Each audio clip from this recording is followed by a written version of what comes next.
چلیں بسم اللہ الرحمن الرحیم. اچھا، آج ہمارا دوسرا سیشن ہے، دوسرا دن ہے ایگزیکٹیوز کی پریزنٹیشن کا. ٹھیک ہے، اس سے پہلے میں نے سوچا آپ کو کچھ کتابیں انٹروڈیوس کروا دوں جو آپ کو فیوچر میں پریزنٹیشن پوائنٹ آف ویو سے بڑی کام آئے گی. ٹھیک ہے، اور اس میں سے نمبر 1 بک ہے مشاہیر اہل علم کی محسن کتابیں. یعنی برصغیر پاک و ہند میں جتنے بھی پاپولر امیجز ہیں، جیسے مولانا مودودی ہے، سید سلیمان ندوی ہے، اور اس میں عبید اللہ سندھی صاحب ہیں، مولانا مناظر احسن صاحب گیلانی ہیں. یہ بڑے بڑے مشہور علمی شخصیات ہیں. تو وہ کون کون سی کتابیں تھیں جس کو پڑھ کے ان کی طبیعتوں نے اثر قبول کیا، یا وہ کون سی کتابیں تھیں جن کو پڑھنے سے ان کی زندگی میں ایک دم سے تبدیلی پیدا ہوئی. تو اس کا ایک چھوٹا سا یہ مجلس نشریات اسلامی کراچی کی چھپی ہوئی ہے. اس کی میرے پاس جو ایڈیشن ہے وہ ہے 1979 کا، اور اس کی 15 روپے قیمت ہے. یہ ابھی بھی شاید آپ کو مل جائے گی، میکسیمم 100 روپے اس کی پرائز ہو جائے گی. اس میں جو امپورٹنٹ چیز یہ ہے کہ اس میں ہر پاپولر پرسنالٹی کو کتاب مرتب کرنے والے نے ایک لیٹر لکھا کہ آپ یہ بتائیے کہ وہ کون کون سی کتابیں ہیں جس کو پڑھ کے آپ انسپائرڈ ہوئے اور اس سے اثر لیا. تو ہر آدمی نے اپنے حسب حال اس کا جواب لکھا. تو ان سارے جوابات کو لے کے انہوں نے بک کو کمپائل کر دیا. اب مثال کے طور پہ مولانا عبد الماجد صاحب دریا آبادی، کسی نے نام سنا ان کا؟ مولانا عبد الماجد صاحب دریا آبادی، ان کی تفسیر قرآن بھی ہے. اب آپ جب یہ کتابیں پڑھیں گے، ان کی بایوگرافی کا ایک پہلو کہ کون کون سی کتابیں تھیں جس سے یہ انسپائرڈ ہوئے. تو اس میں یہ کہتے ہیں کہ ایک وقت تھا جب میں اسلام سے باغی ہو گیا مکمل طور پہ، اور 1908 میں عمر کا 16واں سال تھا، 16 سال کی عمر تھی، اور میٹرک پاس کر کے لکھنؤ میں کالج میں داخل ہوئے. تو انگریزی کتابوں پر ٹوٹ پڑے، لفظ لکھا ہوا ہے، یعنی بہت زیادہ پڑھنی شروع کر دی. اتفاق سے شروع ہی میں ایک بڑے انگریز ڈاکٹر کی کتاب سامنے آ گئی، یعنی جس نے اسلام پہ بڑے حملے کیے تھے، اور اس کے ایک پیج پہ حضور صلی اللہ علیہ وسلم کی ایک تصویر بنی ہوئی تھی خیالی. اور اس میں وہ لکھتا ہے کہ حلیہ تصویر کا یہ تھا: سر پر امامہ، جسم پر ابا، تلوار کمر سے بندھی ہوئی، شانہ پر ترکش، ہاتھ میں کمان، تیوروں پر بل پڑے ہوئے، آنکھوں سے غصہ. شان رحمت للعالمین تو الگ رہی، معمولی نرم دلی اور نیک مزاجی کے آثار بھی غائب تھے اس تصویر میں سے. اب وہ کہتے ہیں کہ یہ تصویر دیکھ کے جو میرا تھوڑا بہت ایمان تھا اسلام پہ وہ بھی ہاتھ سے گیا، اور میں مکمل طور پہ ایک طرح سے مرتد ہو گیا. اور کہنے لگے ایف اے کے امتحان کے جب میں نے فیس دی تو فارم میں جہاں مذہب کا خانہ ہوتا ہے وہاں میں نے مسلمانوں کی بجائے ریشنلسٹ لکھ دیا، عقل پسند. اس حد تک اسلام سے نفرت ہوگی. اور یہ کہتے ہیں یہ کافی عرصہ یہ تھا کہ میں اسی کشمکش سے گزرا. تو کہہ رہے ہیں میرے ہاتھ میں پھر مولانا جلال الدین رومی کی مثنوی آ گئی. تو مثنوی پڑھی تو مجھے ایسا طبیعت پہ اثر ہوا کہ میں نے یہ سوچا کہ اگر مثنوی ایسی ہے تو قرآن کیسا ہوگا. تو مثنوی مولانا روم پڑھ کے دوبارہ دائرہ اسلام میں عقلی طور پر واپس، یعنی مثنوی مولانا روم نے ان کو الحاد اور کفر کے دائرے سے نکال کے واپس اسلام میں داخل کیا. اب آپ اس چھوٹی سی بات سے کئی چیزیں اخذ کر سکتے ہیں. ایک چیز آپ یہ اخذ کر سکتے ہیں کہ جو آدمی ایک خیالی تصویر جو کسی غیر مسلم کی بنائی ہوئی ہے اس کو دیکھ کے اسلام چھوڑ جائے گا تو اس کی مینٹل میچورٹی کا لیول کیا ہوگا. ٹھیک ہے نا. تو ان کی تفسیر اس لیے بھی دھیان سے پڑھنی چاہیے. اور یہ اپ اینڈ ڈاؤن کے کرائسس سے گزرے ہوئے ہیں. تو اس سے یہ بھی پتہ چلتا ہے کہ ان کی کو خالصتاً اسٹینڈرڈائز اسلامک تربیت نہیں تھی. کتابیں پڑھ کے معلومات زیادہ ہونے کی وجہ سے انہوں نے تفسیر لکھ دی. تو وہ تفسیر بھی دھیان سے پڑھنے والی ہے. وہ یعنی وہ کسی خالصتاً اسلامی عالم کی لکھی ہوئی نہیں ہے، وہ ایک عام آدمی کی لکھی ہوئی جس کی معلومات بہت زیادہ تھی. اور دوسرا یہ ہے کہ اگر اس طرح کی کبھی کو ذہن میں خرابی پیدا ہو جائے تو مثنوی مولانا روم کی وہ کہتے ہیں کہ اس کتاب نے مجھے کھینچ کے دوبارہ اسلام میں لیا. تو یہ کتاب جو ہے یہ سینس میں اچھی ہے کہ آپ کو مختلف لوگوں کی طبیعتوں کا اور ان کے اسٹڈی سٹائلز کا پتہ چلے گا کہ وہ کہاں کہاں سے گزر کر کس کس لیول سے کس کس کتاب سے گزر کر اس مقام تک پہنچے جو ہم جانتے ہیں، ہم اور آپ جانتے ہیں. اور چونکہ مثنوی کا انہوں نے ذکر کیا تو یہ مثنوی مولانا روم ہے انوار العلوم. یہ مثنوی بیسکلی اشعار میں لکھی ہوئی ہے. تو نثر میں یہ پہلی دفعہ چھپی ہے, اردو زبان کی تاریخ میں پہلی دفعہ چھپی ہے. تو اس کو پڑھنا اسی طرح آسان ہو جائے گا جیسے آپ کوئی کہانی پڑھ رہے ہیں. تو یہ والی میں ریکمینڈ کروں گا, اگر کوئی گھر میں آپ مستقل رکھیں تو یہ سدا بہار کتاب ہے, کبھی بوریت کا شکار نہیں ہوں گے. مثنوی مولانا روم کی ایک تو یہ ہو گیا. دوسرا آپ کو نوٹ بکس دی ہیں, تو یہ اس لیے دیا ہے کہ آپ کو کوئی ٹریننگ میں بات اچھی لگتی ہے تو آپ اس کو لکھ لیا کریں. تو علامہ اقبال کی عادت تھی کہ جب بھی کوئی خیال ذہن میں اچھا آتا یا کسی کتاب کو پڑھ کے کوئی جملہ اچھا لگتا یا کسی کتاب کے کسی حصے کو یا کتاب کو پڑھ کے اپنی کوئی رائے ذہن میں قائم کرتے تو اس کو لکھ لیا کرتے تھے. تو مولانا علامہ اقبال کے جو اسٹڈی نوٹس ہیں وہ چھوٹی سی کتاب میں چھپ گئے ہیں. تو اگر آپ دیکھیں بعض یعنی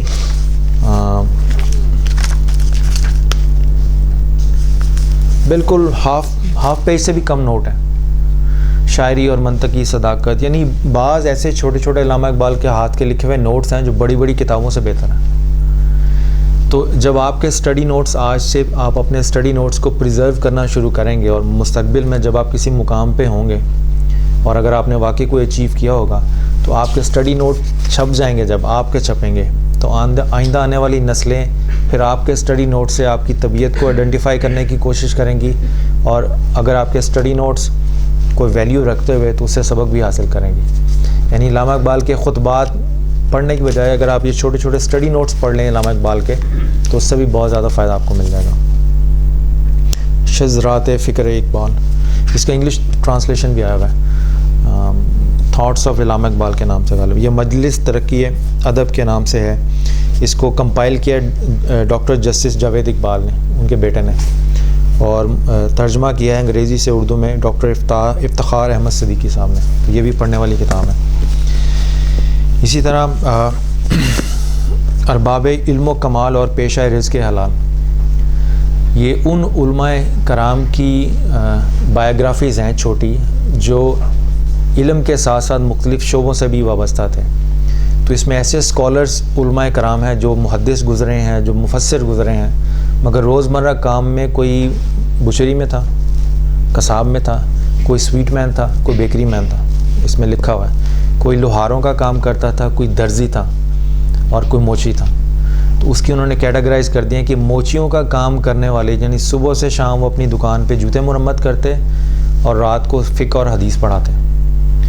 تو یہ میں نے اس لیے آپ کو اسپیشلی ریکمینڈ کیا کتاب کہ ایک تو ہماری روٹین کی لائف ہے جس میں ہم اپنے فیملیز کے لیے محنت کرتے ہیں. کوئی ایچ آر مینیجر ہے, کوئی F&B مینیجر ہے, کوئی ایگزیکٹو شیف ہے, کوئی بلنگ اسسٹنٹ ہے, کوئی ایڈمن کا ہے, کوئی اکاؤنٹس مینیجر ہے. مگر ہمارے بزرگ ان پیشہ ورانہ ذمہ داریوں کے ساتھ ساتھ اپنی علمی میدان میں بھی کوئی نہ کوئی اپنی آئیڈینٹی اسٹیبلش کر کے جاتے تھے.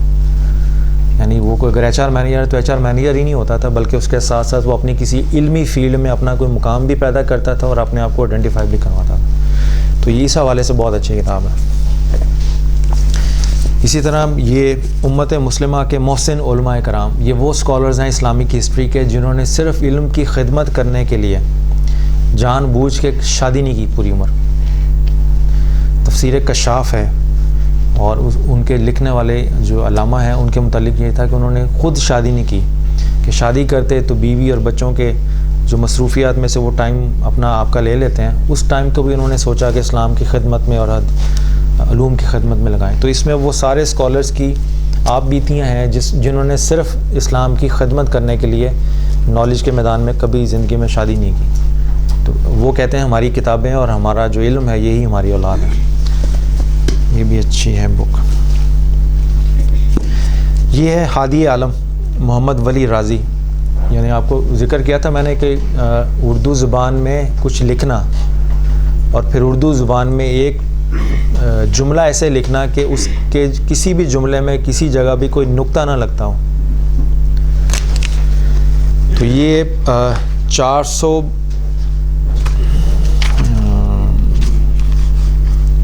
408 صفحے کی کتاب ہے اور 408 صفحے میں اردو میں لکھی گئی ہے, مگر 408 صفحوں میں کوئی اردو کا ایک لفظ بھی ایسا استعمال نہیں کیا جس کے ساتھ نقطے لگتے ہوں. بغیر نقطوں کے اردو میں سیرت النبی پہ 400 صفحے لکھ دیں. ٹھیک ہے, تو یہ صرف دیکھنے سے یعنی ایک نادر عجوبہ ہی ہے, پڑھنا تو خیر اس کی ہے. یہ پیچھے دکھا دینا 60. اس کے بعد آپ کے گھر میں جو چیز ہونی چاہیے, یہ عربی میں بھی ہے اردو میں بھی ہے. قرآن پاک اگر کبھی پریزنٹیشن آپ کو کسی موضوع پہ کرنی ہوتی ہے اور آپ دیکھنا چاہ رہے ہیں قرآن پاک اس موضوع پہ کیا کہتا ہے, تو مضامین قرآن مجید کے نام سے اردو میں بھی کتابیں ہیں اور عربی میں بھی کتابیں ہیں. اگر آپ دیکھنا چاہتے ہیں کہ رزق کے معاملے پہ قرآن پاک کیا کہتا ہے, تو آپ کو وہ ساری آیتیں ایک رزق کی کیٹیگری میں مل جائیں گی. اگر آپ چاہتے ہیں کہ صبر کے حوالے سے قرآن پاک کیا کہتا ہے, تو صبر کے حوالے سے قرآن پاک میں جتنی بھی آیات ہیں وہ ایک کیٹیگری میں آپ کو مل جائیں گی, آپ کو خود سے ڈھونڈنے کی ضرورت نہیں پڑے گی. اگر آپ چاہتے ہیں تبلیغ کے معاملے پہ قرآن کیا کہتا ہے, تو جن جن آیات میں تبلیغ کا حکم ہے وہ ساری کی ساری ایک جگہ جمع کر دی انہوں نے. تو آپ کو یعنی ایک نظر دیکھتے ہی پتہ چل جائے گا. مثال کے طور پہ اگر آپ یہ جاننا چاہ رہے ہیں کہ لفظ محمد صلی اللہ علیہ وسلم قرآن پاک میں کل کتنی جگہ, کتنی مرتبہ اور کتنی جگہ استعمال ہوا ہے, تو آپ میم ہے کہ اس میں کیٹیگری میں چلے جائیں گے تو آپ کو پتہ چلے گا کہ وہ کس کس جگہ استعمال ہوا ہے. وہ ساری آیتیں ایک ہی جگہ مل جائیں گی, اور کتنی دفعہ استعمال ہوا ہے وہ بھی مل جائے گی. تو عربی میں بھی ہیں اس طرح, یہ اردو میں ہے وہ ذرا آپ کے لیے آسان ہوتی ہے. ذرا بارش کا لفظ کہاں کہاں استعمال ہوا ہے وہ ساری اس میں آیات آپ کو مل جائیں گی. تو یہ مستقل رکھنے والی کتاب. اچھا, ہم نے یہ دیا تھا کہ 5 منٹ کی پریزنٹیشن آپ نے کرنی ہے. جن لوگوں نے مینجمنٹ پہ بکس پڑھی ان کو پتہ ہوگا کہ مینجمنٹ 101 کے نام سے بے شمار کتابیں آئی ہیں, یعنی چھوٹے چھوٹے ٹپس مینجمنٹ کے. تو ایسی بکس کو بولتے ہیں مینجمنٹ 101, یعنی چھوٹا پیراگراف ہوگا, اس کا کوئی عنوان ہوگا, یعنی ایک طرح سے ریفرنس گائیڈ ہو جائے گی کہ اگر آپ نے دیکھنا ہے کہ اس موضوع پہ مینجمنٹ کا کیا کانسیپٹ ہے, تو آپ وہ کتاب کھولیں, فوراً اس کو دیکھیں اور آپ کو یاد ہو جائے گا. اسی طرح امام جوزی نے کتاب لکھی ہے سید الخاطر, اس کا اردو ترجمہ ہوا ہے نفیس پھول, اور یہ غالباً 120-130 روپے کی مل جائے گی آپ کو. یہ کئی 100 سال 800-900 سال پہلے یہ کتاب لکھی گئی تھی عربی میں, اور اس میں مینجمنٹ ٹپس اینڈ ٹیکنیکس, یعنی ایک مینجمنٹ کی ٹپ اور ٹیکنیک جو ہے ایک صفحے سے یا آدھے صفحے سے زیادہ نہیں ہے, اور اس میں یہ مینجمنٹ 101 ہے, عربی میں لکھی گئی تھی, اردو ترجمہ ہے. تو اگر آپ کے پاس یہ ہو اور اگر آپ کو کہے کہ 5 منٹ میں کوئی پریزنٹیشن دیں, تو اس کا ایک پیراگراف ہی یاد کر لیں. وہ کمپلیٹ کانسیپٹ وتھ کی لائن, کی کانسیپٹ, اس کی ڈیٹیل سارا. مثال کے طور پہ امام جوزی کہتے ہیں کہ جو آدمی دفتری اوقات میں ہر آدمی کو خوش کرنے کے چکر میں لگا رہتا ہے وہ زندگی میں کبھی کامیاب نہیں ہوگا, کیونکہ جب آپ ایکچوئل مینجمنٹ کانسیپٹس کو اور پالیسیز اینڈ پروسیجرز کو فالو کریں گے تو پھر ممکن نہیں ہے آپ ہر ایک کو خوش رکھ سکیں. اس طرح وہ کہتے ہیں کہ اگر آپ نے کوئی کسی کام میں کامیابی حاصل کرنی ہے تو اس کی پردہ داری اور اس کو راز میں رکھنا بہت ضروری ہے. اور ایک ہے مینجمنٹ ٹپ کہ سواری کو تھکانا سفر میں رکاوٹ کا سبب ہے, وچ مینز کہ اگر آپ اپنی ہیلتھ کا خیال نہیں رکھتے تو اسی جسم کے ساتھ ہی آپ نے اپنے ٹارگٹ اچیو کرنا ہے. تو اگر آپ سواری تھکا دیں گے تو سفر کس پہ کریں گے.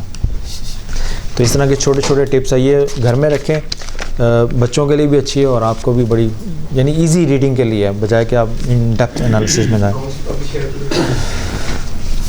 یہ دارالمعارف ہیں, مل جاتی ہے آرام سے, ملتان سے. مولانا امداد اللہ انور, یہ ان کی ترجمہ کی ہوئی. جی بالکل کرتے, آپ پڑھیں. آپ اس میں ایسے بے شمار ایسے ٹاپکس دیکھیں گے جو آپ کو لیٹسٹ مینجمنٹ ٹاپکس میں بھی ملیں گے. فرق صرف یہ ہے کہ عربی میں تھی, آج کل انگریزی میں پڑھتے ہیں. اور یہ کتاب جو تھی جو مجھے بہت پسند ہے, یہ شیخ عبدالفتاح ابو غدا رحمۃ اللہ علیہ کی, یہ صبر و استقامت کے پیکر اس کا نام ہے, ندوۃ المعارف چھپی ہوئی ہے.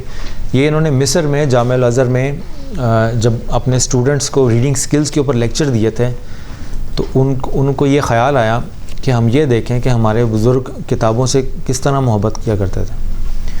تو اپنے جو ہمارے اسلاف ہیں اسلامی بزرگوں کی, انہوں نے کتابوں سے معاملات کے حوالے سے لیکچرز دیے جو کمپائلڈ فارم میں ہیں. اور اس میں امام شافعی کا غربت کا کہہ رہے ہیں کہ امام شافعی کہتے ہیں کہ میں بہت چھوٹی سی عمر میں طلب حدیث کے اندر مشغول ہو گیا، یعنی ان کی عمر اس وقت 13 سال سے کم تھی. میرے پاس اس وقت کوئی روپیہ پیسہ نہیں ہوتا تھا، اس لیے میں روزانہ سرکاری دفتروں میں چلا جاتا اور وہاں سے لکھے ہوئے بیکار کاغذ مانگ کر لاتا، اور جو کچھ مجھے لکھنا ہوتا ان کے کونوں اور بغیر لکھے ہوئے حصوں کے اوپر لکھنا. یعنی غربت اتنی تھی کہ آفس میں جا کے کہتے ہیں کہ آپ کے جو بیکار کاغذ ہیں وہ مجھے دے دیں، تو لوگوں نے ڈیفینیٹلی کچھ لکھا ہوتا تھا، تو کاغذوں کا جو سادہ حصہ ہوتا تھا اس پہ اپنے نوٹس امام شافعی بناتے تھے. تو اس سے آپ کو پتہ چلے گا کہ آپ کو کتنی سہولت حاصل ہے اور انہوں نے کس طرح سے کیا. اور جو پچھلے ٹریننگ سیشن میں نے امام غزالی کا واقعہ دیا تھا کہ ڈاکو ان کا سارا سامان اٹھا کے لے گئے، وہ بھی اسی کتاب میں موجود ہے، وہ بھی آپ پڑھ سکتے ہیں اس کو. شیخ عبد الفتح، یہ ندوۃ المعارف اردو بازار لاہور سے مل جائے گی آپ کو، ادارہ اسلامیہ سے بھی مل جائے گی، یہ مشہور کتابیں مل جائیں گی. اچھا، عالم عرب میں لا تحزن کے نام سے ایک عربی میں کتاب چھپی ہے، اور وہ اس وقت بیسٹ سیلر ہے پورے عالم عرب میں. اس کا انگریزی ترجمہ ہوا تھا ڈونٹ بی سیڈ. اس آدمی نے کیا یہ تھا بیسیکلی کہ جو قرآن پاک کی آیات لے کے جو پرسنل ڈیولپمنٹ کے اوپر ہے اس پہ چھوٹے سے کمنٹس لکھ کے اس کو ساری کو بک کو کمپائل کر دیا. تو پرسنل ڈیولپمنٹ کے اوپر جدید کانسیپٹس کے ساتھ وہ پہلی کتاب ہے لا تحزن. یعنی پہلی کتاب سے مراد یہ ہے کہ موجودہ رائٹنگ سٹائل اور موجودہ آڈینس کو مد نظر رکھتے ہوئے ان کی نفسیات کے مطابق پہلی کتاب ہے، ادروائز اس سے پہلے بھی لکھی جاتی ہیں. یہ اس کا انگلش ٹرانسلیشن ہے، ٹھیک ہے، اور اب اس کا اردو ٹرانسلیشن بھی آ گیا. غم نہ کریں، ڈاکٹر آئس الکرنی ہیں اس کے. اور مثال کے طور پہ کس طرح کی مینجمنٹ کی انہوں نے نصیحتیں کی ہیں، اس میں ایک کانسیپٹ ہے کہ شہد لے لیں لیکن چھتا نہ توڑیں. اور اس کی ایکسپلینیشن ہے کہ نرمی جس چیز میں بھی ہوگی اسے زینت دے گی، جس چیز سے نکال لی جائے گی اس میں عیب پیدا ہوگا. گفتگو میں نرمی، چہرے پر مسکراہٹ، گفتگو کے وقت اچھی بات، یہ وہ بہترین اوصاف ہیں جو خوش نصیبوں کے حصے میں آتے ہیں. یہ مومنوں کی صفات ہیں. ان کی مثال ایسی ہے جیسے شہد کی مکھی پاک چیزیں کھا کر پاک چیزیں بناتی ہے. وہ پھول پر بیٹھتی ضرور ہے لیکن اسے توڑتی نہیں. نرمی سے اللہ تعالیٰ وہ چیز دے دیتا ہے جو سختی سے نہیں دیتا. نرم مزاج والوں کا لوگ استقبال کرتے ہیں، نگاہیں انہیں دیکھتی ہیں، دل مائل ہوتے ہیں، روحیں سلام کرتی ہیں. یہی وجہ ہے کہ ان کا مزاج، گفتگو، لین دین، میل جول اور خرید و فروخت ہر جگہ انہیں محبوب بنا دیتا ہے. یہ چھوٹی چھوٹی نصیحتیں اور ساتھ ہی قرآن پاک کی آیت کوٹ کر کے اس کانسیپٹ کو انہوں نے سپورٹ کر دیا. تو یہ بھی آپ کی روزمرہ روٹین کی یعنی اچھا مینیجر بننے کے لیے، اچھا امپلائی بننے کے لیے اور اچھا انسان بننے کے لیے آپ کو موٹی موٹی ٹیکنیکل بک نہیں پڑھنی پڑیں گی. یار کوئی شریف آدمی کو پانی کا گلاس ہی دے ہے تو پی لو. تو یہ بھی اچھی کتاب ہے. اگر کوئی انگلش میں پڑھنا چاہیں، انگلش میں آئی ڈونٹ نو کہ یہاں اویلیبل ہے یا نہیں، مگر اردو میں پڑھنا چاہیں تو آپ اردو میں پڑھ لیں. عربی میں بھی ہے. تو یہ موسٹ پاپولر بک ان UAE اور عرب کنٹریز میں ہے. تو یہ چند کتابیں ہیں جو آپ کو سٹارٹ کے لیے بڑی اچھی آپ کو ہیلپ آؤٹ کریں گے. اب ہم اپنا سیشن سٹارٹ کرتے ہیں.